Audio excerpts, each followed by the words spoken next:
Olá, pessoal, vamos nessa agora mergulhar nas proibições. Mergulhar mesmo, são muitas as proibições. Apesar de ser um mini curso, meu objetivo é trabalhar todos os artigos com vocês, né? Para que vocês fiquem afiadinhos, para que vocês passem, visitem todos os artigos do Código de Ética de forma comentada. Esse é o meu objetivo aqui, tá bom? Aí nós vamos então agora entrar aí na parte das proibições, olha lá, né? Quando a gente fala das proibições, é muito importante a gente lembrar o seguinte: existe um capítulo que trata sobre a aplicação das penalidades. Obviamente, se algo é proibido e um profissional vai lá e faz, ele precisa ser penalizado. E essa pena vai depender da gravidade da infração, se é muito grave, se levou à morte do paciente, se não levou, se levou a uma debilidade permanente de um membro, de um sentido, de uma função do paciente ou não. Então, a depender da gravidade, né, da infração, tem ali a pena desse profissional, tá bom? Então, quando a gente olha aqui, lá no capítulo 5 da aplicação das penalidades, a gente tem lá no finalzinho do Código de Ética, mostrando pra gente, ó, a gente ainda vai falar das penalidades, advertência verbal, multa, censura, suspensão e cassação, vamos falar. Mas por que eu trouxe essa foto aqui antes para vocês? Porque aqui, ó, são os artigos do Código de Ética que podem levar à advertência verbal. Aqui são os artigos do Código de Ética que podem levar à multa. Aqui são artigos do Código de Ética que podem levar à censura. Aqui a gente tem os que podem levar à suspensão e temos apenas esses daqui que levam à cassação. Então é bem importante a gente saber que existe essa parte no nosso Código de Ética para a gente já ter uma noção. Inclusive você encontra ali deveres, tá bom? Que não são ali feitos da forma correta, que o profissional não vai e atua daquela forma correta e pode levar, por exemplo, a advertência verbal, uma multa. Então, os artigos do Código de Ética, ó, quando são infringidos, eles podem cair aqui dentro de alguma dessas penalidades, tá? A gente vai ver isso aqui mais para frente ainda, mas eu trouxe para vocês saberem, tá bom? Inclusive para a gente dar um foco legal aqui no que leva à cassação. Então, inclusive vocês vão ver isso. Eu vou ler o artigo, se leva à cassação, eu vou falar, olha, esse artigo aqui leva à cassação, tá bom? E a gente vai ao menos gravar os artigos que podem levar à cassação, tá? Que é bem importante essa parte aí. E aí a gente entra agora no artigo 61 das proibições. É proibido executar ou determinar atos contrários ao Código de Ética e à legislação que disciplina o exercício da enfermagem. Óbvio, né? Eu executar ou eu determinar. Eu sou uma chefe e vou lá e determino uma coisa que é contrária ao meu Código de Ética, tá bom? Execução e determinação. São dois verbos aqui, tá? Que trazem dentro desse artigo. O artigo 62. Executar atividades que não sejam de sua competência. Gente, pode ser uma competência técnica, científica, competência ética, competência legal.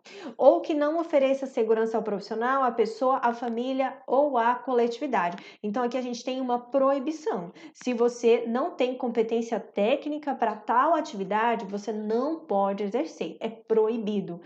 Não, mas o médico está aqui, está mandando, está pedindo, está mandando eu aqui fazer um catéter venoso central, né? Eu fazer a aplicação, colocar um catéter venoso central no paciente. Não, não é da minha competência técnica, eu não aprendi esse procedimento. Eu sei fazer curativo, eu sei cuidar do catéter, enfim, venoso central, mas não é da minha competência fazer, né, um acesso do catéter venoso central. E aí tem outras competências também. Óbvio que a gente tem que ter o conhecimento de saber o que nós podemos e o que nós não podemos. Muita coisa nós já podemos, tá bom? Enquanto enfermeiros, e isso é trabalhado nas resoluções do COFEN, mas o que não é da nossa competência é proibido a gente executar, tá bom? É proibido a gente executar. Outra proibição é colaborar ou acumpliciar-se, ó, dois verbos, eu não posso nem colaborar e nem ser cúmplice, seja de pessoa física ou jurídica, de uma empresa ou de uma pessoa física, que desrespeitem a legislação e princípios que disciplinam o exercício profissional de enfermagem. Esses primeiros artigos são até mais tranquilos, a gente lê e a gente já compreende como uma proibição, tá bom? Ao 64, é proibido provocar, cooperar ou ser conivente ou omisso diante de qualquer forma ou tipo de violência contra a pessoa, família, coletividade, quando no exercício da profissão. Então, você é proibido a provocar uma violência, óbvio, cooperar com uma violência, ser conivente ou até ser omisso a uma violência. Gente, falou nas palavras violência, crime, tá bom? Violência, crime, agressão, tá tudo dentro de proibições, tá bom? São palavras-chave que estão dentro das proibições e violência é uma delas. Vamos colocar aqui um marca-texto? Ó, violência tá dentro do artigo que está na proibição, tá bom? Proibição, ok? Legal, lembrando da questão do sigilo, tá bom? Do sigilo é diferente, nossos artigos lá dos nossos parágrafos do sigilo, que você já decorou, o artigo 52, já tá escrito a próprio punho aí no seu caderno, né? Tirando essa parte do sigilo, que já tá bem claro para todo mundo, falou aqui de violência, né? De provocação, cooperação, conivência, obviamente é proibido. E esse é um artigo que leva à cassação, tá? Então eu indico que você anote aí no seu material, no seu caderno, no seu livro, no seu tratado, cassação. Escreva ao lado cassação do artigo 64. Aqui a gente tem uma outra proibição. Inclusive, esse artigo aqui, né? Esse artigo aqui, o 64, foi tirado de uma das considerações que estão no nosso Código de Ética. Isso aqui já caiu em prova de concurso. Lá no início do Código de Ética tem vários considerandos, né? Considerando, a gente pula os considerandos, né? E vai direto para o artigo. Esses considerandos são importantes. E um dos considerandos do nosso Código de Ética, desse Código de Ética, foi a Lei Maria da Penha. Foi a Lei Maria da Penha. Então, considerando a Lei Maria da Penha, resolve-se, decide-se esses pontos de proibição com relação à agressão, violência da mulher, a gente viu do sigilo, tá bom? Então, Lei Maria da Penha foi considerada, que é a 11.340 de 2006, essa lei foi considerada nos considerandos na nossa resolução. Isso já caiu em prova de concurso, tá bom? Qual era a lei, né, que tinha caído na prova de concurso. Aqui a gente tem aqui a 10.778 de 2003 também, tá? Que fala sobre violência contra a mulher. Artigo 65. É proibido aceitar cargo, função, emprego vago em decorrência de fatos que envolvam recusa ou demissão motivada pela necessidade do profissional em cumprir o presente código e a legislação do exercício profissional, bem como pleitear cargo, função, emprego ocupado por colega, utilizando-se de concorrência desleal. Palavras bem claras como proibição, desleal, né? Uma coisa que não está correta. Então, a pessoa pediu demissão porque não deixaram ela cumprir o código de ética. E você vai lá e vai entrar no cargo dela, né? E você vai lá e vai aceitar a função dela, né? Então, ela pediu demissão porque não estavam deixando ela cumprir o código de ética. E aí você vai lá e assume isso. Então, isso aqui é proibido. Você aceitar cargo, função, emprego em decorrência de fatos que envolvam recusa ou demissão motivada pela necessidade em cumprir o presente código de ética. Fulano tá aqui, ele queria cumprir o código de ética. Aí a instituição foi lá e demitiu ele. E aí você vai assumir o cargo dele, né? É isso que está sendo tratado aqui. Artigo 67. É proibido receber vantagem de instituição, de empresa, de pessoa, de família e coletividade, além do que lhe é devido, como forma de garantir assistência de enfermagem diferenciada. Esse final é muito importante, tá bom? É proibido receber vantagem como forma de você dar uma assistência diferente. Aquele paciente vai me dar uma vantagem, né, financeira, enfim, vai me dar ali alguma coisa, e eu vou tratar ele melhor. Eu vou tratar ele de forma diferente, né? Então é isso aqui que é proibido, né? O benefício de qualquer natureza para si ou para outrem. Proibido receber vantagens como forma de garantir assistência de enfermagem diferenciada. Você não pode receber vantagem de instituição, de empresa, de um paciente, da família do paciente, ou seja, de pessoa, de família ou coletividade, tá bom? Ele abarca aqui, ó, vários atores que a gente não pode receber vantagem. Artigo 68.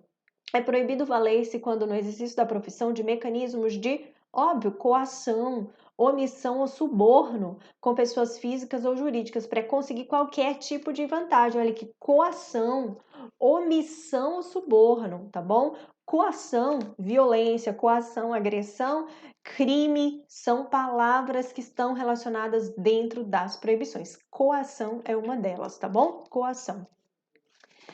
Artigo 69. É proibido utilizar o poder que lhe confere a posição ou cargo para impor ou induzir ordens, opiniões, ideologias políticas ou de qualquer tipo de conceito ou preconceito que atentem contra a dignidade da pessoa humana, bem como dificultar o exercício profissional. Então, as duas situações aqui, né? Se você usa do seu poder para impor uma ideologia, para impor uma ordem, tá bom? Para impor uma ordem, e isso vai atentar contra a dignidade da pessoa, ou isso vai dificultar o exercício profissional, essas duas situações é proibido, tá bom? É proibido. Então, olha lá, eu utilizo o meu poder e dou ordem. Essa ordem vai atentar contra a dignidade.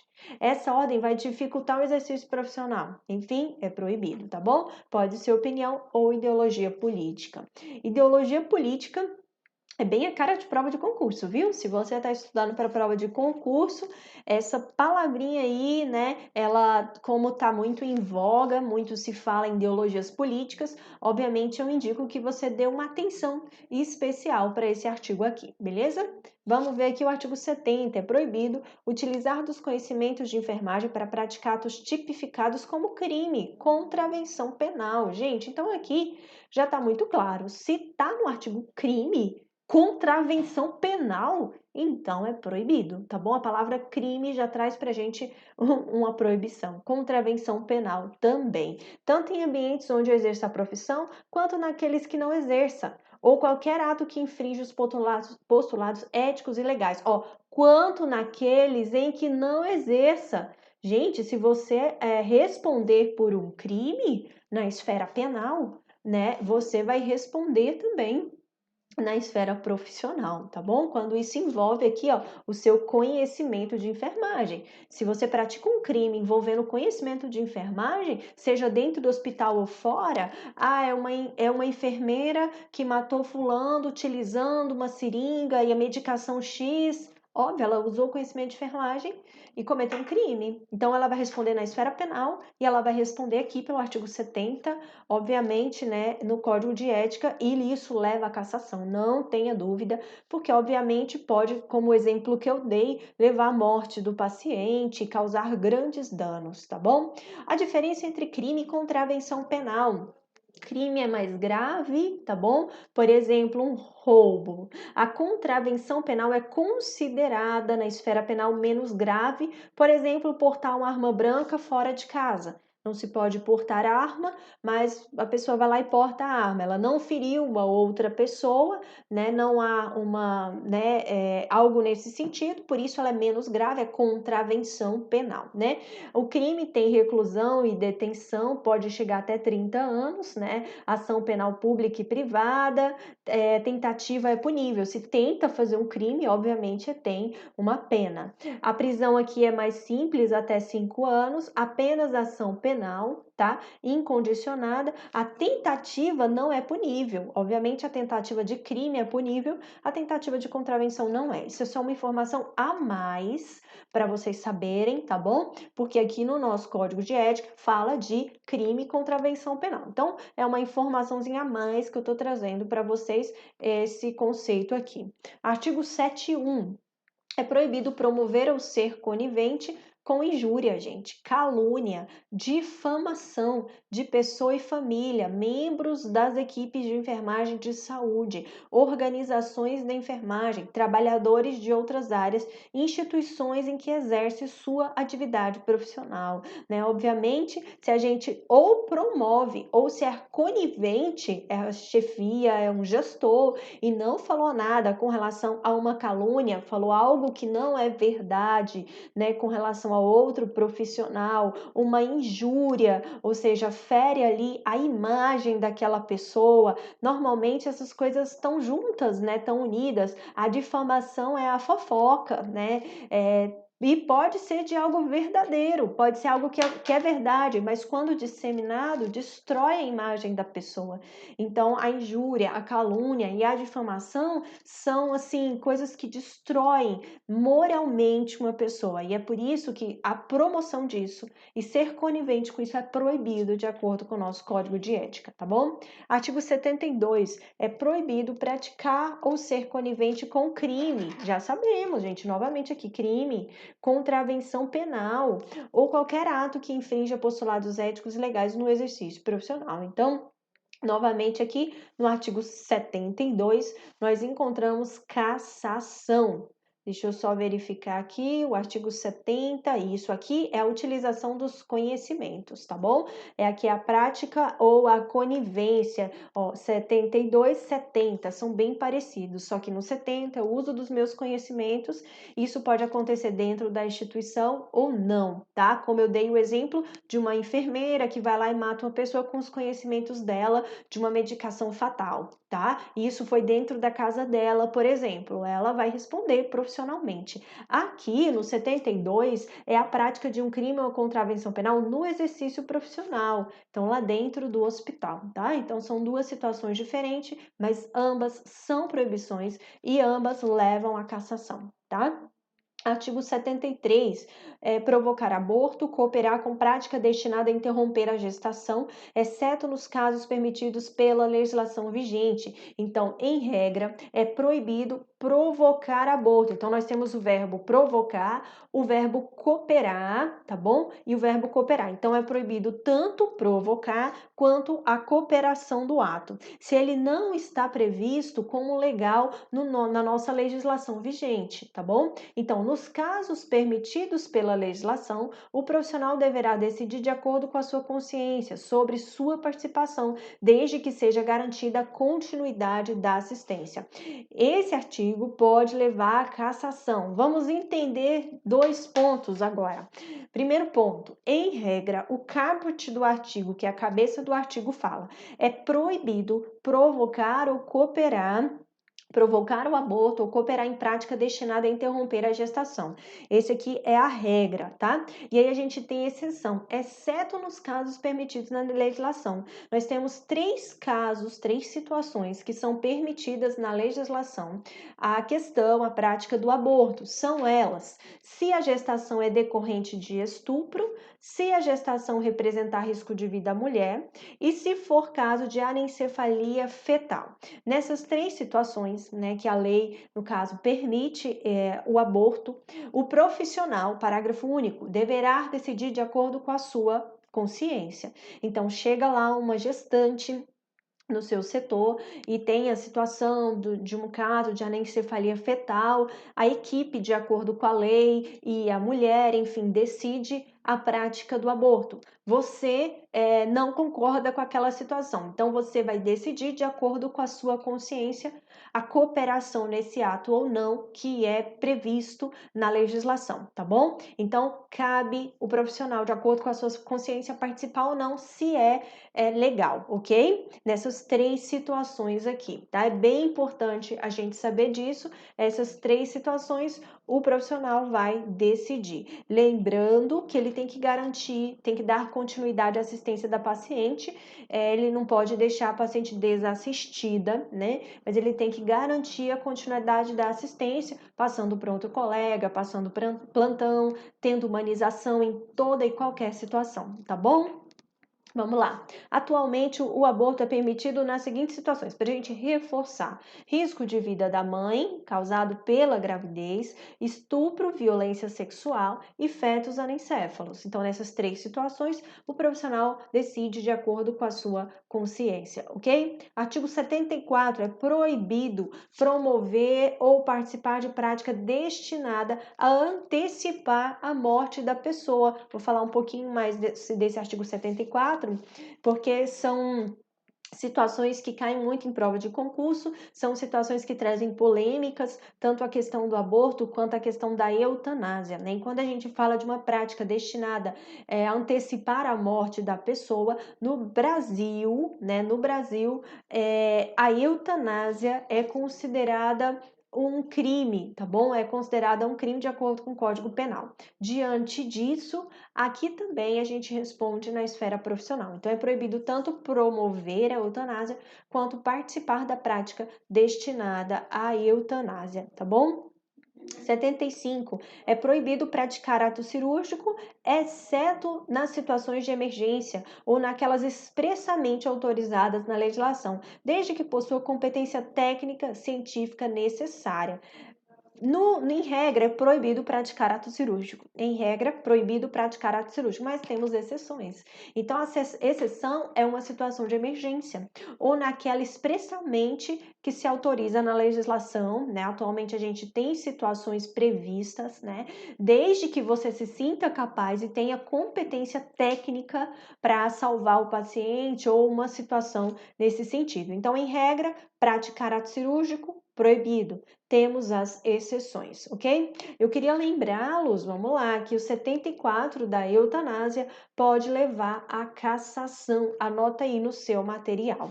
A eutanásia, ato intencional de proporcionar a alguém uma morte indolor para aliviar o sofrimento causado por uma doença incurável ou dolorosa. A gente tem a primeira situação.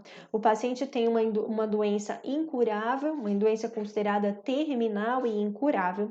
E diante disso, obviamente, tem situações que envolvem dor emocional, física, né? E aí a eutanásia é um ato intencional do profissional de enfermagem, aqui no caso, né, a gente está falando da enfermagem, mas do profissional ir lá e praticar um ato que vai fazer com que o paciente morra, tá? Isso é a verdade. Então, é eutanásia, ok? O suicídio assistido é diferente. O próprio paciente ou um representante desse paciente, da família, enfim, e pratica o ato, né, seja uma medicação que vai levar o paciente à morte, é o próprio paciente ou um familiar que o representa e a enfermagem, aqui, né, falando da gente, ou a equipe de saúde assiste aquilo. Então, o suicídio assistido é diferente, que também aqui no Brasil é proibido, tá bom? A gente tem essas situações, óbvio que nós temos outras situações, a distanásia, que é o contrário, é o distanciamento, né, da morte. Então, é aquele paciente que fica um tempo prolongado em hospital, com uso de equipamentos que o estão sustentando, e ele está ali diante de uma situação incurável, de uma situação terminal, né? E ali os equipamentos ficam ali segurando o paciente. Qual é o meio termo disso, professora? A ortotanásia, que é o que a gente bate na tecla dos cuidados paliativos. Ortotanásia é a morte natural, né? Tá diante de uma doença incurável, tá diante de uma situação terminal e incurável, esse paciente estar junto com a família, não sentir dor, ter o conforto necessário, né, que ele precisa e a presença de quem ele ama, para que a morte seja algo natural. Várias esferas profissionais, religiosas, enfim, já se posicionaram com relação à ortotanásia, todas a favor, CRM, até tem falas do Papa, enfim, com relação à ortotanásia, que é a morte natural, tá bom? Relacionada aí com cuidados paliativos. Tem da mistanásia, não sei se vocês já ouviram falar, que é a morte voltada para as questões sociais, para a miséria social, né? Mistanásia, depois você pesquisa esse termo, né? Que é aquela morte social mesmo, pessoa que morre de fome, uma pessoa que morre de frio, né? É considerado mistanásia e há uma resposta da sociedade, em especial ali governo, enfim, em cima dessa situação, tá bom? Vamos lá então, artigo 76. Enfim, vou parar por aqui na eutanásia. Muita informação, já falamos do aborto, nas situações de crime, contravenção penal, eutanásia, tudo dentro do capítulo de proibições. Dou uma paradinha por aqui, né, para você dar uma respirada, até porque quando o aluno é muito bom, ele pega a informação e não fica só no vídeo, não fica só ali no caderninho dele. Ele vai lá e pesquisa mais sobre o assunto, ele vai lá no, né, em em alguma pesquisa mais, ver artigos, né, vai no Cielo, Bireme, em bases de dados, procura um artigo, né, mais atualizado para ler sobre o assunto. Se ouvir uma palavrinha que ficou com a pulga atrás da orelha, eu quero entender melhor o que é difamação, eu quero entender melhor o que é mistanásia, é aí que você aprende. Esse é o aprendizado ativo, é quando você vai lá, mistanásia, peraí, e anota no seu caderno, difamação, calúnia, injúria, opa, deixa eu anotar aqui. Esse é o conhecimento ativo, é assim que você vai conseguir passar em provas, gabaritar, tá bom? Vamos para o próximo vídeo. Respira, bebe um café, uma água, toma um suco e vamos seguir. Baração.